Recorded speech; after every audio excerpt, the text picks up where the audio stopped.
नमस्कार, स्वागत है आपका पब्लिक इंडिया पर। मैं हूं नीलू व्यास। इस समय की जो सबसे बड़ी खबर है वो है अमित शाह के बेहद करीबियों में शुमार किए जाने वाले एमपी बीजेपी के बड़ा चेहरा नरोत्तम मिश्रा का टिकट कटने पर बवाल मच गया है। अब आप ये सोच रहे होंगे कि अमित शाह का व्यक्ति उसी के बैस्टन से, यानी कि जो उसका स्ट्रॉन्ग होल्ड है, वहां से उसका टिकट कट गया। तो आप सोचिए कि इस समय बीजेपी में क्या हो रहा है।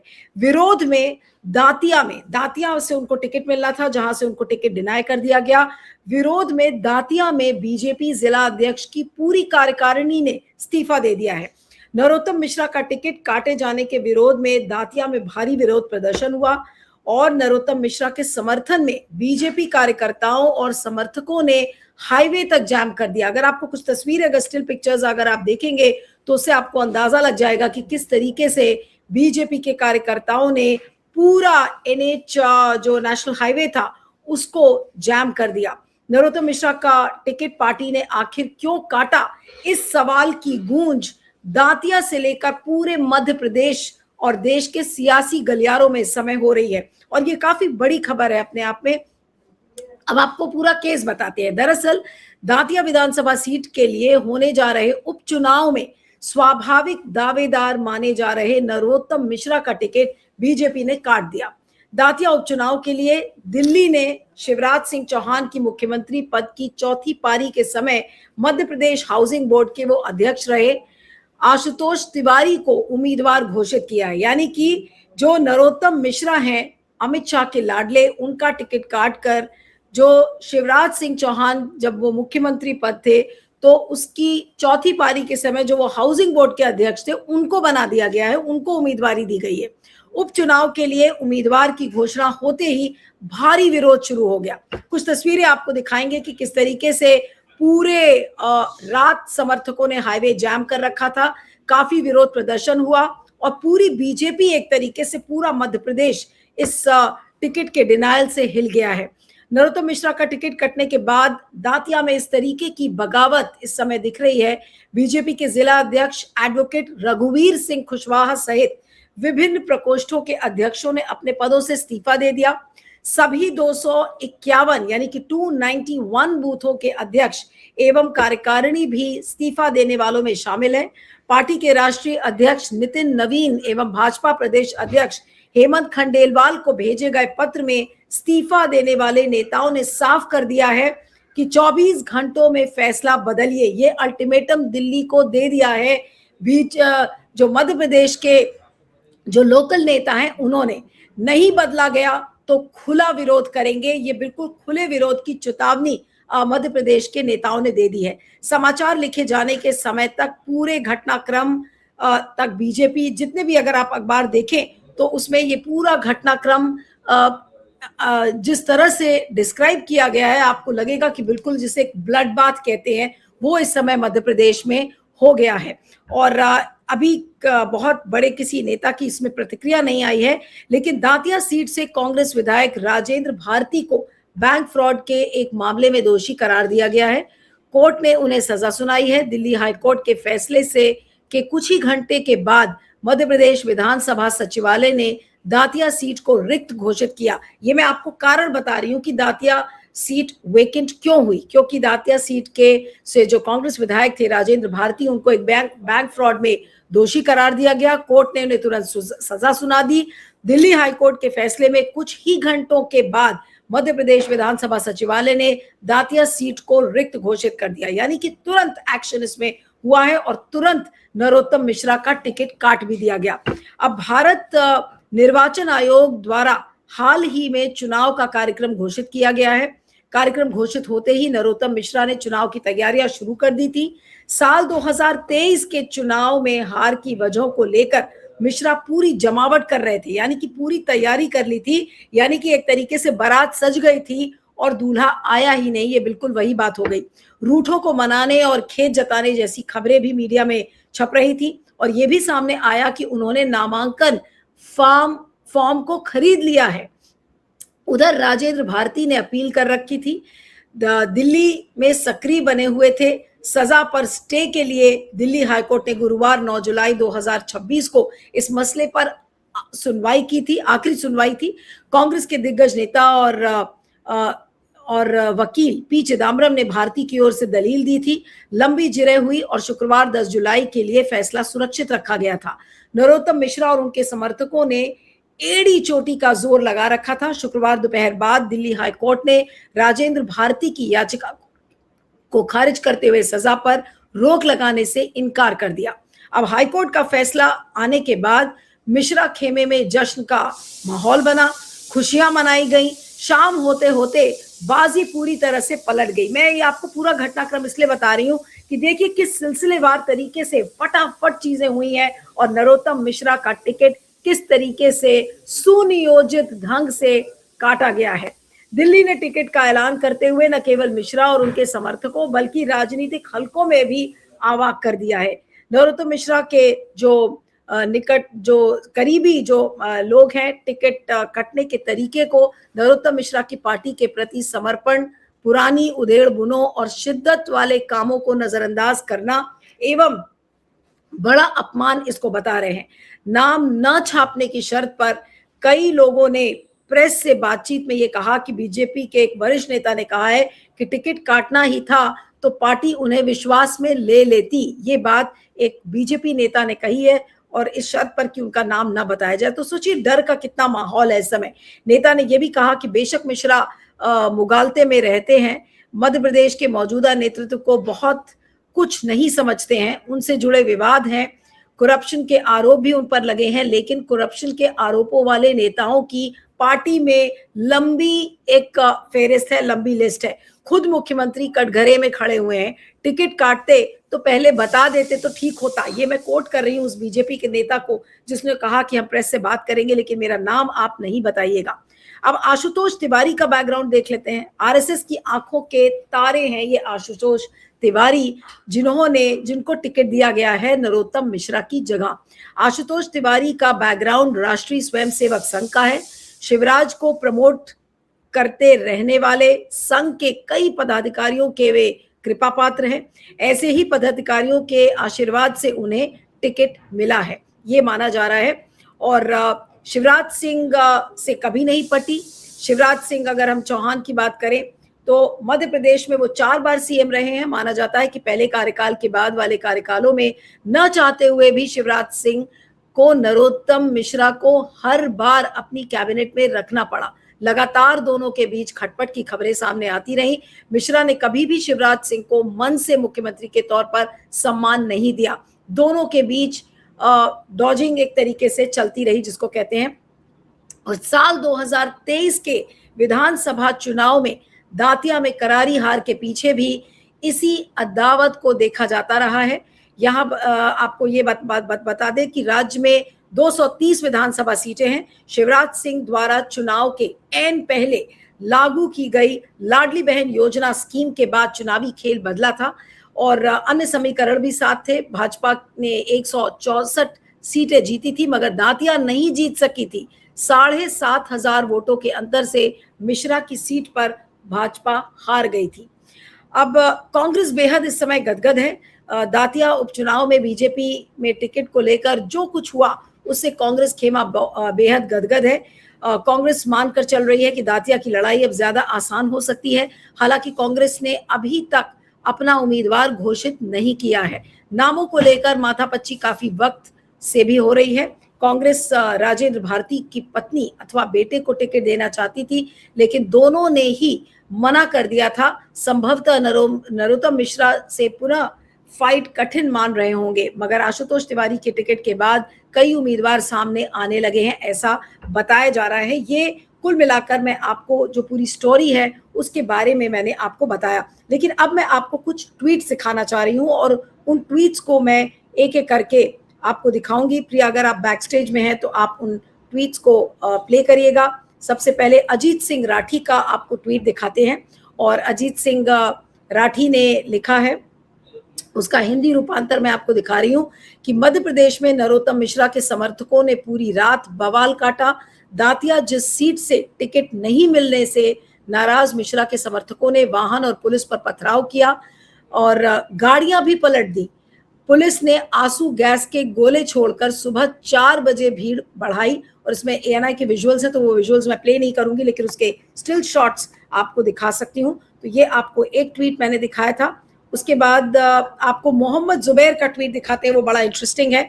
मोहम्मद जुबैर का ट्वीट अगर आप देखें तो उन्होंने लिखा है कि supporters of BJP's controversial leader Narottam Mishra staged protests in MP's Datia after the party denied him the ticket and fielded Ashutosh Tiwari. He is ANI's favorite leader. They haven't tweeted on him yet. यानी कि वो ANI का बहुत पसंदीदा नेता है, लेकिन फिर भी ANI ने अभी तक इसके बारे में ट्वीट नहीं किया है। और मोहम्मद जुबैर ने जिस विजुअल को दिखाया है वो ये देखिए, ये भारी भीड़ आपको दिख रही है और लोगों ने जिस तरीके से हाईवे जैम किया था, ये उसकी पूरी जानकारी आपको यहाँ पर मिलती है। अभिनय शुक्ला का मैं आपको ट्वीट दिखा देती हूँ। अभिनय शुक्ला ने लिखा है कि it is an unfair decision to deny a ticket to Narottam Mishra from his own bastion, Datia, announcing an unknown Ashutosh Tiwari from the Datia seat. The decision will backfire for the BJP MP. तो लोग ये कह रहे हैं कि ये decision BJP के लिए बैकफायर कर सकता है, लेकिन बड़ी खबर ये है कि अमित शाह के चहेते नेता का टिकट उन्हीं के बैस्टन से कैसे काट दिया गया, ये अपने आप में एक बड़ा सवाल है। और ये देखिए, ये जो भारतीय जनता पार्टी के कार्यालय से ये जो चिट्ठी आई थी, प्रिया मैं आपसे रिक्वेस्ट करूंगी कि इसको क्लोजअप में दिखाएं। और इसका जो विधानसभा उपचुनाव का जो पूरा डिटेल है कि और इसमें देर रात जो मध्य प्रदेश से दातिया के जो उम्मीदवार हैं वो आशुतोष तिवारी हैं, और उसी पत्र में बांकीपुर से नीरज कुमार सिन्हा का आपने देखा कि उनको ये दिया गया है, और ये पत्र इस समय काफी वायरल हो रहा है। तो इस समय बीजेपी में जिस तरीके की खींचतान है, अब आप उधर देखिए कि पहले बीजेपी के जो नेता थे उन्होंने बांकीपुर में, अगर बिहार की हम बात करें तो वहां पर जो उपचुनाव था जहां पर प्रशांत किशोर खड़े हैं, तो वहां के नेता ने लास्ट मोमेंट पे पुल आउट कर लिया। यहाँ पर इधर आप देख रहे हैं कि नरोत्तम मिश्रा का है, टिकट ही काट दिया गया। अब नरोत्तम मिश्रा के टिकट आप सोचिए कि इस समय शिवराज चौहान तो बहुत खुश हो रहे होंगे, लेकिन बीजेपी में एमपी में बीजेपी का इस समय क्या हाल है, टॉप टू बॉटम आप देख लीजिए कि इस समय क्या हो रहा है। पूरी बीजेपी के चीथड़े उड़ गए हैं। जो मुख्यमंत्री है मोहन यादव, उनके ऊपर किस तरह से भ्रष्टाचार के आरोप है, उनके लिए मुंह दिखाना मुश्किल हो रहा है। अब उपचुनाव जहां पर हो रहा है तो पूरी बीजेपी इस समय अस्त व्यस्त है, सड़कों पर नजर आ रही है। तो आखिर ये टीम अमित शाह और मोदी का क्या हो रहा है, और इसको फिर से एक बार मैं कहूंगी कि उसको उस नजरिए से देखना चाहिए कि क्या सब कुछ ठीक है मोदी और अमित शाह के बीच में। क्योंकि सवाल ये उठता है कि अगर अमित शाह के चहेते नरोत्तम मिश्रा का टिकट इस तरीके से कट सकता है, तो फिर किसी के साथ इस समय बीजेपी में कुछ भी हो सकता है। ये खबर बहुत साधारण खबर नहीं है, और इसी के चलते अब कांग्रेस इसमें कितना कुछ कर पाएगी ये मुझे नहीं पता है। कांग्रेस ने भी अपना उम्मीदवार भी नहीं घोषित किया है, और लेकिन पूरा बैकग्राउंड मैंने आपको बताया, और उस बैकग्राउंड में आपको ये समझ में आएगा कि आरएसएस की आंखों के तारा हैं आशुतोष तिवारी। तो यानी कि क्या आरएसएस इस समय हावी हो रहा है, क्या आरएसएस इस समय अमित शाह और मोदी दोनों के ऊपर हावी हो रहा है? ये सोचने की बात है कि क्या इस समय आरएसएस सब कुछ कंट्रोल करना चाह रहा है, क्योंकि आरएसएस के ही फेवरेट है आशुतोष तिवारी। और नरोत्तम मिश्रा अपने करप्शन, अपने बयानों के लिए जाने जाते हैं। आपको याद होगा कि जो बेशर्म रंग का जो सॉन्ग आया था तो उन्होंने कितनी आपत्ति जताई थी, और उसको लेकर भी लोगों ने काफी ट्विटर पर लिखा है। एक ट्वीट जो कि मैं आपको और दिखाऊंगी, प्रिया अगर आप बैक स्टेज में हैं तो उस ट्वीट को प्ले करने की कोशिश करिएगा। मैं 1 मिनट ओपन कर रही हूँ उसको, और ये देखिए इसमें एक ट्वीट है। 1 second, I think that tweet I am unable to open that tweet, लेकिन उनके बेशरम रंग के जब उनकी आपत्ति हुई थी तो उसको लेकर भी लोगों ने इस पर कमेंट किया है। तो कुल मिलाकर चीजें मध्य प्रदेश की बीजेपी में इस समय बिल्कुल हालात बड़े गंभीर चल रहे हैं, और जिस तरीके से बताया जा रहा है कि नरोत्तम मिश्रा को टिकट नहीं मिलने पर भड़के समर्थक, जितनी वेबसाइट्स आप खोल के देख लेंगे आपको ये देखिएगा कि ग्वालियर झांसी हाईवे जैम, कार्यकारिणी का सामूहिक इस्तीफा। कभी आपने सुना है कि बीजेपी के सारे कार्यकारिणी के लोगों ने एक साथ इस्तीफा दे दिया हो? तो यह अपने आप में एक बड़ी खबर है। और इसमें नाराज नेता ने किस तरीके से पूरा जैम किया, लेकिन पुलिस अलर्ट पर है इस समय। सुरक्षा व्यवस्था वहां की इस समय बिल्कुल तार तार हो रही है। मैं कोई वेबसाइट से पढ़ रही हूँ कि हालात को देखते हुए पुलिस और प्रशासन अलर्ट मोड पर है। कानून व्यवस्था बनाए रखने के लिए सुरक्षा व्यवस्था कड़ी कर दी गई है। संवेदनशील क्षेत्रों पर विशेष निगरानी रखी जा रही है। विरोध कर रहे पूर्व गृह मंत्री नरोत्तम मिश्रा के समर्थकों का कहना है कि पार्टी आलाकमान का फैसला एक तरफा है, कार्यकर्ताओं का अपमान है। यानी कि जो लोकल नेता है वो पार्टी के आलाकमान को अब चुनौती दे रहे हैं। मोदी जी इस समय विदेश में बैठे हैं, जरा देख लीजिए कि आपके ही घर के अंदर इस समय किस तरीके की कलह, किस तरीके की फूट, किस तरीके का विद्रोह हो रहा है। और मोदी जी इस समय अवार्ड लेने में ही मस्त है। विदेशी दौरा उनका काफी लंबा हो गया है, अब वो घर पहुंचेंगे तो मेरे ख्याल से उनको एक अच्छा खासा शौक लगने वाला है। तो कुल मिलाकर सारी चीजें ठीक नहीं है। और बीजेपी में हम लोग लगातार आपको कई सालों से ये बता रहे थे कि धीरे धीरे बीजेपी में ऐसे हालात बनेंगे, क्योंकि जब ओवर सेंट्रलाइज सिस्टम हो जाता है और जहां पर एक या दो व्यक्ति ही डोमिनेंट हो जाते हैं, तो जाहिर सी बात है कि पार्टी कहीं ना कहीं क्रम्बल करने लगेगी। और यही हुआ है कि अगर आपके टॉप जो शीर्ष नेता है मोदी और अमित शाह, और अगर उनके ही लोगों का टिकट कटने लगे, तो पहले सवाल तो यह है कि कौन टिकट काट रहा है। कहीं ऐसा तो नहीं कि आरएसएस के कहने पर हो रहा है? क्या आरएसएस मोदी और शाह के पर उतरने की कोशिश कर रहा है? ये सारे सवाल हैं जो दांतिया से इस समय निकल कर आ रहे हैं। अगर नरोत्तम मिश्रा जैसे व्यक्ति का टिकट कट सकता है, तो इस समय पूरी बीजेपी के अंदर लोग यही सोच रहे हैं कि कहीं ऐसा ना हो कि अगला नंबर अब उनका आ जाए। किसी को इस समय बीजेपी में ये नहीं पता कि किसका टिकट क्लियर होगा, किसका टिकट काटा जाएगा। तो ये एक बड़े सवाल है। लेकिन मध्य प्रदेश की सड़कों पर जो ग्वालियर झांसी का जो हाईवे है, जिस तरीके का विरोध प्रदर्शन इस समय वहां पर दिख रहा है, हालांकि पुलिस ने अभी थोड़ा सा काबू कर लिया है, लेकिन अब यहां से हालात कैसे बनेंगे ये पता नहीं है। नरोत्तम मिश्रा बहुत ही एक रिबेलियस लीडर माने जाते हैं, वो जल्दी किसी की सुनते नहीं है। उन्हीं का एक बयान था, उन्होंने अपने एक बयान में कहा था कि मैं जल्दी ही वापस आऊंगा। और जिन लोगों ने और इनडायरेक्टली उन्होंने बोलने की कोशिश की थी कि इतनी आसानी से मुझे काटना संभव नहीं है, इसलिए मैं लौट कर आऊंगा। तो किस तरह से आऊंगा, वो अपने पार्टी के किस नेता को वो ये कह रहे थे? क्या वो शिवराज चौहान को कह रहे थे? क्या वो आरएसएस को कह रहे थे? क्या वो मोदी जी को बता रहे थे? क्या अमित शाह को बता रहे थे कि मैंने तो आपकी चाटुकारिता में कोई चीज छोड़ी नहीं थी, लेकिन आज आप ही ने मेरा टिकट कटवा दिया? ये बहुत सारे सवाल है। और नरोत्तम मिश्रा एक बड़े नेता माने जाते हैं। ऐसा नहीं है कि वो एक मामूली से कार्यकर्ता है और उनका टिकट कट गया और वो शांत बैठ जाएंगे। तो क्या अब एमपी का जो चुनाव है, अगला चुनाव, क्या बीजेपी के लिए जीतना संभव होगा? इस तरीके की जो अंदरूनी कलह है, इसको अमित शाह कैसे निपटाएंगे? अमित शाह के ही लाडले हैं नरोत्तम मिश्रा, अगर उनका टिकट आज कट गया है तो बहुत सारे सवाल यहाँ पर खड़े होते हैं। दो तीन चीजें बस आपसे चलते चलते कहना चाहूंगी कि अमित शाह के क्या पर कुतर रहा है आरएसएस, ये एक बड़ा सवाल है, इस पर गौर करिएगा। दूसरा सवाल, क्या मोदी जी इन सारी चीजों से बेखबर हैं?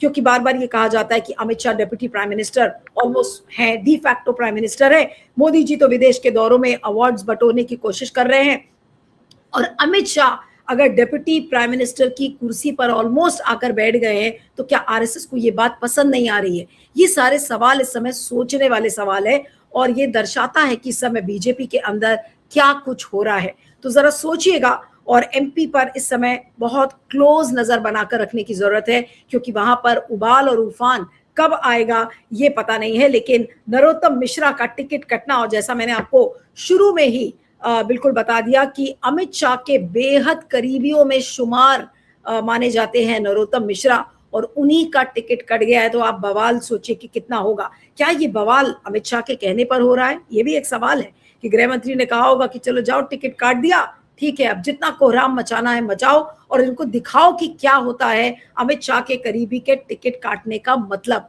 तो उस समय पुलिस प्रशासन को अलर्ट तो किया गया है, लेकिन इन चीजों पर रोक कैसे लगाई जाएगी, इसको, इस पूरे सिचुएशन पर काबू कैसे पाया जाएगा, ये एक बड़ा सवाल है। लेकिन मोदी जी जब लौटेंगे, अभी ऑकलैंड के दौरे पर हैं, ऑकलैंड में देखिए मोदी जी के साथ भी अच्छा नहीं हो रहा है। कल ही हमने पब्लिक इंडिया पे कार्यक्रम किया था कि वहां के विदेशी अखबार ने उनको ये बता दिया कि भाई वो 75 साल के बुढ़े हो चुके हैं, इसलिए अब उनको मीटिंग्स के बीच में सोने की जरूरत पड़ रही है। उनको एक ऐसा वेन्यू चाहिए मीटिंग्स के लिए जहां पर सीढ़ियां ना हो। तो अब जब मोदी जी के लिए ही चीजें खराब हो रही हैं, तो अमित शाह अपनी कमान कैसे संभालेंगे? अमित शाह कैसे अपने लोगों को बचाएंगे, क्या पूरी बीजेपी अब अंदर से टूट रही है? ये मध्य प्रदेश के प्रिज्म से अगर आप देखेंगे तो ये पहला सीधा संकेत बीजेपी के टूटने का आपको नजर आ रहा है। आप बने रहिएगा पब्लिक इंडिया पर। Thank you so much for watching, और इस वीडियो पर आपके फीडबैक का मुझे इंतजार रहेगा। Thank you.